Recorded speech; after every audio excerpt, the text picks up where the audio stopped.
சென்னையில் நடைபெறும் புத்தக கண்காட்சியில் குழந்தைகளை ஊக்குவிக்க சிறப்பு ஏற்பாடுகள் செய்யப்பட்டுள்ளன. ஜனவரி 10ஆம் தேதி தொடங்கி 25ஆம் தேதி வரை நடைபெறும் இந்த புத்தக கண்காட்சியில் 700 அரங்குகள் அமைக்கப்பட்டுள்ளன. 1 லட்சம் புத்தகங்கள் விற்பனைக்கு வைக்கப்பட்டுள்ளன. இதில் குழந்தைகள் புத்தகம் எழுதுவதை ஊக்குவிக்கும் வகையில் அவர்களின் தொகுப்பை 24 மணி நேரத்தில் பதிப்பாளர் ஒருவர் வெளியிட்டார்.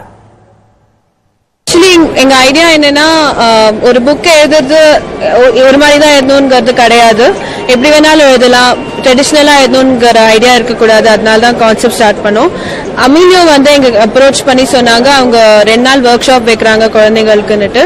அவங்க சொன்னாங்க, எங்களுக்கு 2 நாள் ஒர்க் ஷாப் பண்ணும் சில்ட்ரனோட, உங்களால 24 மணி நேரத்துல புக் வெளில கொண்டு வர முடியுமான்னு கேட்டாங்க.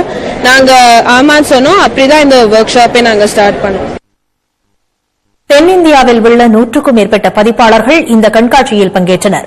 சமூக வலைதளங்களில் வெளியாகும் செய்திகள், கட்டுரைகளை படிக்க ஆர்வம் காட்டும் இளைஞர்கள் புத்தகம் படிப்பதை கைவிடக்கூடாது என்பதே பதிப்பாளர்களின் விருப்பம்.